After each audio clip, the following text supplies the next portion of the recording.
Hello friends, இன்னைக்கு ஒரு நாடு வந்து என்டையராக இருக்கிற அத்தனை பேங்க்குமே வந்து பேங்க்ரப்ட் அப்படின்னு சொல்லுவாங்க. அதாவது திவாலா அப்படி நிலைமையில இருக்குது. அந்த கவர்மெண்ட் வந்து என்ன பண்ணுறதுன்னு தெரியாமே இருக்காங்க. அது மட்டும் இல்லாமல் எல்லா பீப்புளும் கிட்டத்தட்ட அங்கே இருக்க மூணு பங்கு பீப்புள் வந்து ஃபுல் அண்ட் ஃபுல் எல்லாமே பார்ட்டியை நோக்கி வலுக்கட்டாயமாக இழுக்கப்பட்டு இருக்காங்க அப்படிங்கிறது தான் உண்மையும் கூட. ஸோ இதில் கொஞ்சம் சுவாரஸ்யமான விஷயங்களும் இருக்குது. மறக்காமல் வீடியோ கடைசி வரைக்கும் பாருங்கள். என்ன சுவாரஸ்யமான விஷயம் அப்படின்னா, இங்கே வந்து வாட்ஸ்அப்புக்குலாம் டேக்ஸ் போட்டாங்க. அந்த டேக்ஸோட அமௌண்ட் எவ்வளோங்கிறத நான் சொல்கிறேன். ஸோ அது எப்படி எப்படிலாம் நடந்துச்சுங்கிறத நான் சொல்கிறேன். அந்த கண்ட்ரி என்ன கண்ட்ரி அப்படின்னா லெபனான் அப்படிங்கிற ஒரு கண்ட்ரி தான். கொஞ்ச நாளுக்கு முன்னாடி நம்ம நல்லா பார்த்துருப்போம். ஜிம்பாவே அப்படிங்கிறத கொஞ்சம் வருஷத்துக்கு முன்னாடி ஜிம்பாவே அந்த கண்ட்ரியோட என்டையர் கரன்சிக்கே ஒரு வேல்யூ இல்லாமல் போயிருந்துச்சு. அதே மாதிரி ரொம்ப ரீசெண்டாக ஒரு கண்ட்ரி வந்து வெனிசுலா அப்படிங்கிற அந்த கண்ட்ரி வந்து பெட்ரோலியம் ப்ராடக்ட்டை மட்டும் நம்பிட்டு இருந்தாங்க. திடீர்னு பெட்ரோல் ப்ரைஸ் எல்லாமே விட ஆரம்பிச்சதுக்கப்புறம் அவங்களால என்ன பண்ணுறதுன்னு தெரியல. அந்த கண்ட்ரி என்டையராக ஃபுல்லாகவே கொலாப்ஸ் ஆகிடுச்சு. எக்கனாமிக்கலாக அவங்களால திரும்பி மீண்டெழுமா அப்படிங்கிறது ஒரு பெரிய சந்தேகத்தில் தான் இருக்குது. அதே கண்டிஷன் தான் லெபனானும். ஃபார் எக்ஸாம்பிள் ஒரு சின்ன விஷயத்தை நான் சொல்கிறேன். அதாவது இன்னும் நிறையா ஆஃப்ரிக்கன் கண்ட்ரீஸில் வந்து நீங்கள் ஒரு $100 எடுத்துகிட்டு போனீங்கன்னு வச்சுக்கோங்களேன், கிட்டத்தட்ட நம்ம அந்த செங்கலை வச்சு ஒரு வண்டி தள்ளிட்டு போவாங்க இல்லையா, அந்த மாதிரியான வண்டியில் அவங்களோட கரன்சியை தூக்கிட்டு கொண்டு வந்து கொட்டுவாங்க. அந்த அளவுக்கு அந்த $100 வேல்யூ வந்து ரொம்ப ரொம்ப அதிகமாக இருக்கும். நிறைய ஆஃப்ரிக்கன் கண்ட்ரீஸில் இன்னமும் அப்படி தான். கிட்டத்தட்ட ஒரு ஆட்டோ எடுத்துகிட்டு போனால் கூட $100 அவ்வளோ கரன்சி அந்த ஆட்டோக்குள்ளே ஃபில் பண்ணிட்டு நீங்கள் போய் ஏதாவது வாங்குற மாதிரி தான் இருக்கும் அந்தந்த கண்ட்ரீஸில். ஸோ அதுவும் இல்லாமல் அவங்களோட எக்ஸ்சேஞ்ச் வந்து நம்மளோட எக்ஸ்சேஞ்ச் மாதிரி இங்கே இருக்க என்ன சொல்கிறது, நம்மளோட பேங்க்ஸ் இருக்கும், இல்லைன்னா ஏதாவது வெஸ்டர்ன் யூனியன் மணி ட்ரான்ஸ்ஃபர், இந்த மாதிரியான மணி ட்ரான்ஸ்ஃபர் பண்ணுறதுக்கான ஃபெசிலிட்டிஸ் எதுவுமே இருக்காது. அவங்க வந்து லைக் நம்மளோட சந்தை இருக்கும் இல்லையா, மார்க்கெட் இருக்கு இல்லையா, மார்க்கெட் மாதிரி நிறையா பேர் உட்காந்துருப்பாங்க.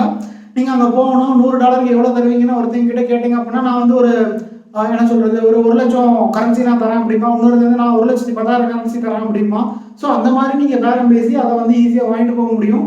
அந்தந்த ஒரு சில பர்டிகுலர் ஆஃப்ரிக்கன் கண்ட்ரீஸில் மட்டும். அதே கேட்டகரியில் இப்போ வந்து இந்த கண்ட்ரிஸ் இருக்குது, லெபனான் அப்படிங்கிற கண்ட்ரிஸ் இருக்குது. கிட்டத்தட்ட சிரியாவுக்கும் இஸ்ரேலுக்கும் நடுவில் அந்த கண்ட்ரிஸ் இருக்குது. இந்த கண்ட்ரியில் கிட்டத்தட்ட ஒரு 60 லட்சம் மக்கள் தான், 60 மில்லியன் மக்கள் தான் வாழ்வாங்க. இன்னும் ஒரு அரௌண்ட் மேக்ஸிமம் பார்த்தீங்கன்னா ஒரு 60 லட்சம் மக்கள் தான் வாழ்வாங்க. அந்த 60 லட்சம் பேரில் கிட்டத்தட்ட 1/3 பங்கு வந்து எல்லாமே வந்து ரெஃப்யூஜிஸே வந்தாங்க. அதாவது அகதிகளாக வந்தவங்க தான் அங்கே இருப்பாங்க. ஐநா ரிப்போர்ட் படி அங்கே தான் வந்து அகதிகளும் ரொம்ப அதிகமாக இருக்காங்க. அதாவது மிக்ரிகேட்டான அகதிகள் வந்து ரொம்ப ரொம்ப அதிகமாகவும் அதே லெபனானில் தான் இருக்காங்க. சேம் டைமில் அந்த கண்ட்ரியில் தான் கிட்டத்தட்ட 3/4 பங்கு மக்கள் வந்து ஃபுல்லாக பாரிட்டியை நோக்கி தள்ளப்பட்டிருக்காங்க. இது எப்படி நடந்துச்சு அப்படின்னா, அவங்களோட பொலிட்டிக்கல் மிஸ்மேனேஜ்மெண்ட். அதாவது பொலிட்டிக்கலாக வந்து லெபனானை பொறுத்த வரைக்கும் கிட்டத்தட்ட 130 ரேங்க்குக்கு மேலே தான் அவங்களோட கரப்ஷன் இண்டெக்ஸ் இருக்குது. அப்படின்னா கரப்ஷன் வந்து அவ்வளோ அதிகமாக நடக்குது அப்படின்னு அர்த்தம். கரப்ஷன் வந்து வெளியே சொல்ல முடியாத அளவுக்கு அவ்வளோ பெரிய கரப்ஷன்ஸ் நடந்திருக்கு. ஸோ அதுவும் ஒரு கேட்டகரியில் அந்த கண்ட்ரி வந்து கீழே பாதாளத்துக்கு தள்ளதுக்கான ஒரு முக்கிய ரீசனும் கூட. உலக அளவுலேயே அதிகமாக கடன், அதாவது ஒருத்தர் மேலே இம்போசன் டெப்ட் அப்படிம்பாங்க, அந்த கடன் வந்து லெபனான் வந்து 3வது இடத்துல இருக்காங்க. ஃபர்ஸ்ட் இடத்துல வந்து ஜப்பானும், 2வது இடத்துல வந்து கிரீஸ், 3வது இடத்துல வந்து லெபனான் இருக்காங்க. ஈவன் தோ ஜப்பான் கிரீஸ்லாம் கூட பாப்புலேஷன் அதிகம், லெபனான் மாதிரியான கண்ட்ரீஸில் பாப்புலேஷன் ரொம்ப ரொம்ப கம்மி.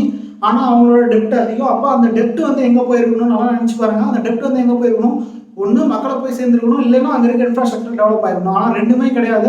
அவங்க வேறு எதுக்கும் யூஸ் பண்ணுறாங்க. அதுதான் வந்து கரப்ஷன் அப்படின்னு தெளிவாக வெளியே வந்து தெரிய ஆரம்பிச்சிருச்சு.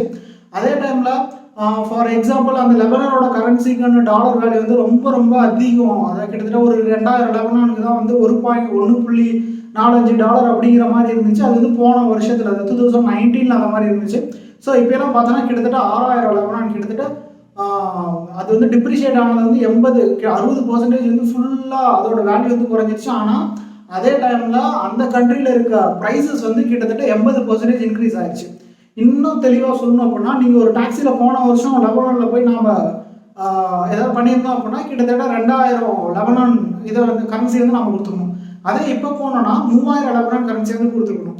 ஆனால் லெபனானோட கரன்சியை பொறுத்த வரைக்கும் டாலர் வந்து பயங்கரமாக அப்ரிஷியேட் ஆனதுனால, அப்போ நீங்கள் சப்போஸ் $1.35 இல்லை $2 நீங்கள் பயணிச்சிருந்தீங்கன்னா, இப்போ அவருக்கு அதாவது $2 கொடுத்து அப்போ நீங்கள் ட்ராவல் பண்ணியிருப்பீங்க. ஆனால் இப்போ நீங்கள் $1 கொடுத்து ட்ராவல் பண்ணியிருப்பீங்க. அவனோட என்டையர் இன்கமே வந்து குறைஞ்சி போச்சு.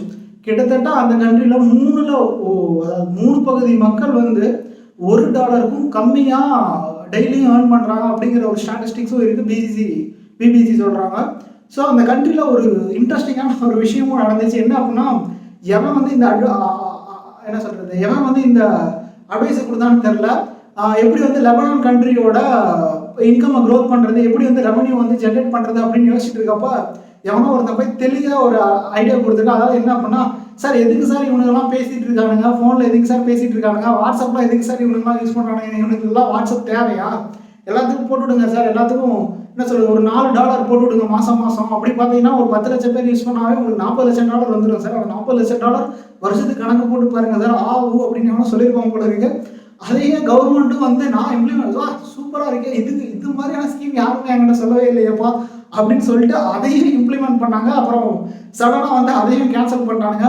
ஸோ நல்லா நினச்சி பாருங்கள், அந்த சின்ன கண்ட்ரிக்கு $4 வாட்ஸ்அப் யூஸ் பண்ணுறதுக்கு அப்புறம் இந்தியா மாதிரியான கண்ட்ரிக்கு யாராவது இந்த மாதிரி ஒரு அட்வைஸை கொடுத்து அந்த அட்வைஸை இம்ப்ளிமெண்ட் பண்ணாங்கன்னா கிட்டத்தட்ட ஒரே நாளில் எல்லா இதையும் செட்டில் பண்ணிடலாம் நினைக்கிறேன், எல்லா கடனையும் வந்து செட்டில் பண்ணலாம். ஸோ ஓகே, இது ஒரு பக்கம் இருக்கட்டும். அடுத்த ஒரு பக்கா மடத்தனமான ஒரு யோசனையை ஏற்படுத்தினாங்க. அதாவது என்ன அப்படின்னா, இப்போ நான் வந்து டாலர் வச்சிருந்தேன் அப்படின்னா அந்த டாலரை கொண்டு போய் நான் பேங்க்ல போட்டேன் அப்படின்னா எனக்கு வந்து நார்மல் லெபனான் கரன்சி கொண்டு போய் போகிறத விட எனக்கு அதிகமான இன்ட்ரெஸ்ட் வந்து அந்த சென்ட்ரல் பேங்க் வந்து கொடுத்தாங்க. இதை வந்து அவங்க பெரிய போன்சே ஸ்கீம் அப்படின்னே வந்து நிறைய பேர் சொல்கிறாங்க.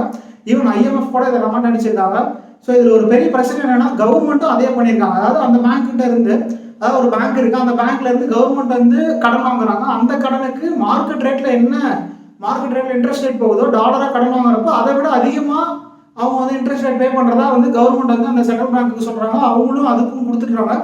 இந்த மாதிரி சீரியஸ் ஆஃப் பேரலல்ஸ் வந்து கிட்டத்தட்ட 2019 நடந்துகிட்டே இருந்திருக்கு. எதுக்காக இதை பண்ணாங்க அப்படின்னா, நம்மகிட்ட அதிக டாலர் ரிசர்வ்ஸ் இருக்கிறதா காட்டலாம். இவங்க இப்படி பாரோ பண்ணாங்க, அதை இப்படி கடன் வாங்கின அமௌண்ட்டை கொண்டு போயிட்டு அவங்க கிட்ட செட்டில் பண்ணிட்டு நாங்கள் வந்து கடனை செட்டில் பண்ணுறோம், நாங்கள் வந்து நல்லா தான் இருக்கோம், எங்களுக்கு வந்து எந்த பிரச்சனையும் கிடையாது அப்படிங்கிற மாதிரி அவங்க ஒரு தோற்றத்தை ஏற்படுத்தியிருக்காங்க. பட் இது எல்லாமே லாஸ்ட்டாக ஒன்றுமே இல்லைடா, நீங்கன்னா யாரா நீ அப்படின்னு சொல்லிட்டு மக்கள் எல்லாமே உதறிட்டாங்க. இப்போ எல்லாமே எல்லா மக்களுமே கிட்டத்தட்ட ரோட்டில் வந்து போராடுற நிலைமைக்கு அந்த கண்ட்ரி வந்துருச்சு. ஈவன் கொரோனா வந்ததுக்கப்புறம் இதோட எஃபெக்ட் வந்து ரொம்ப அதிகமாகிடுச்சு. அதாவது என்ன அப்படின்னா, நம்ம போய் ஒரு பிரெட் வாங்கணும் இல்லை சாப்பாடு வாங்கணும் அப்படின்னாவே ரொம்ப ரொம்ப கஷ்டம். அந்த இடத்துல சாப்பாட்டுக்கு அவங்க என்ன பண்ணுறாங்க அப்படிங்கிறது நம்மளால இமேஜின் கூட பண்ணி பார்க்க முடியாது. ஏன்னா அந்த அளவுக்கு அதோட அவங்க கையிலையும் காசு இல்லை, வருமானமும் இல்லை, எதுவுமே இல்லை. இங்கே நிறைய கண்ட்ரீஸில் ஒரு பேக்கேஜ் அனௌன்ஸ் பண்ணாங்க இல்லையா, ஸோ அந்த மாதிரியான பேக்கேஜஸும் அவங்க எதுவுமே அவங்க அனௌன்ஸ் பண்ணவே இல்லை. அப்படியே அனௌன்ஸ் பண்ணாலும் கிட்டத்தட்ட 5000 லெபனான் கரன்சியாக அவங்க கையில் போய் சேர்ந்தாலும் 2 நாளோ 3 நாளுக்கு தான் அவங்ககிட்ட ஃபுட்டுக்கும் வழி இருக்கும். ஸோ இந்த கண்ட்ரி வந்து அதுலேருந்து மீண்டு வரதுக்கு வந்து ரொம்ப ரொம்ப கஷ்டம். அதுவும் இல்லாமல் சப்போஸ் இதே நிலமை அப்படியே நீடிச்சிச்சுன்னா இவங்க உடனே கவர்மெண்ட் அடுத்ததான் என்ன பண்ணுவாங்க அப்படின்னா, நிறைய கரன்சிஸ் வந்து அச்சடிச்சு நிறைய கரன்சிஸ் வந்து மக்களுக்கு பெயில் அவுட் பண்ணுறதுக்காக கொடுப்போமே அப்படின்னு அவங்க திங்க் பண்ணாங்கனாலும் அவங்ககிட்ட இருக்கிற எக்ஸஸ் டெப்ட்டுக்காக இவங்களோட கரன்சி ரேட்டை வந்து குறைச்சாகணும். ஸோ இவங்களோட கரன்சி ரேட்டை திரும்பி குறைக்கிறப்ப திரும்பி உள்ள வைக்கிற பொருளோட விலையெல்லாம் ஏறும். அதுக்கு இவங்க திரும்பி மேட்ச் பண்ணுறதுக்கு திரும்பி கரன்சி அச்சடிக்கணும். ஸோ இந்த மாதிரி பேரலாக ஒரு ப்ராசஸ் நடக்க என்ன ஆகும் அப்படின்னா, இதுக்கு பேர் வந்து ஹைப்பர் இன்ஃப்ளேஷன் அப்படிம்பாங்க. இன்ஃப்ளேஷன்னா ஒரு பர்டிகுலர் அளவுக்கு இருக்கிற வரைக்கும் தான் நம்மளால எல்லாமே கிரியேட் பண்ண முடியும். அதாவது ஒரு ஐடியலான இன்ஃப்ளேஷன் அப்படின்னு பார்த்தீங்கன்னா ஒரு 4% இன்ஃப்ளேஷன் தான்.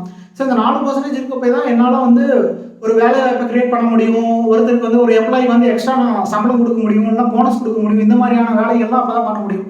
ஸோ இதுவே வந்து 100 கணக்கு 200 கணக்கில் போனால் எல்லாத்து கையிலேயும் பணம் இருக்கும். எல்லாத்து கையிலையும் பணம் இருந்துச்சுன்னா ஆட்டோமேட்டிக்காக எல்லாருமே அதிகமாக காசு கொடுத்து வாங்குறதுக்கு ட்ரை பண்ணுவாங்க. அப்படி ட்ரை பண்ணுறப்ப பொருளோட விலையும் ஆட்டோமேட்டிக்காக இன்க்ரீஸ் ஆயிரும். ஸோ இது வந்து ஹைப்பர் இன்ஃப்ளேஷனுக்கு வழிவகுக்கிற ஒரு நிலைமையாக போயிடும். ஸோ இதில் இருக்கிற ஒரு பெரிய ஃபியர் என்ன அப்படின்னா, லெபனான் வந்து அடுத்த வெனிசுலாவோ இல்லைன்னா அடுத்த ஜிம்பாப்வேவோ மாறிடுச்சுன்னா இட் இஸ் டூ டிஃபிகல்ட்டு. என்ன சொல்கிறது, ஐஎம்எஃப் வந்து இதுக்கு நிறைய உலக நாடுகள் கிட்ட அவங்க ஹெல்ப் கேட்டிருக்காங்க. அந்த ஹெல்ப் எப்படி கிடைக்கும்னு தெரில. சப்போஸ் அவங்க திரும்பியும் எகெயின் டெப்ட் கொடுத்தாலும் இவங்க கரெக்டாக அந்த டெப்டெல்லாம் யூட்டிலைஸ் பண்ணி கொண்டு வரதுக்கு ரொம்ப கஷ்டமான ஒன்று. ஏன்னா இருக்கிற அவ்வளோ கரப்ஷன்ஸில் இவங்க என்ன பண்ண போகிறாங்கன்னு தெரில. ஸோ இதெல்லாம் வெயிட் பண்ணி தான் பார்க்கணும். ஸோ நான் இதை எதுக்காக போட்டேன் அப்படின்னா, இந்த வாட்ஸ்அப் டேக்ஸ் அப்படிங்கிறது ரொம்ப காமெடியான ஒரு விஷயமா இருந்துச்சு. அதனால இதை ஷேர் பண்ணணும்னு நினச்சேன், அதனால் ஷேர் பண்ணேன். ஸோ தேங்க்யூ ஃபார் வாட்சிங்.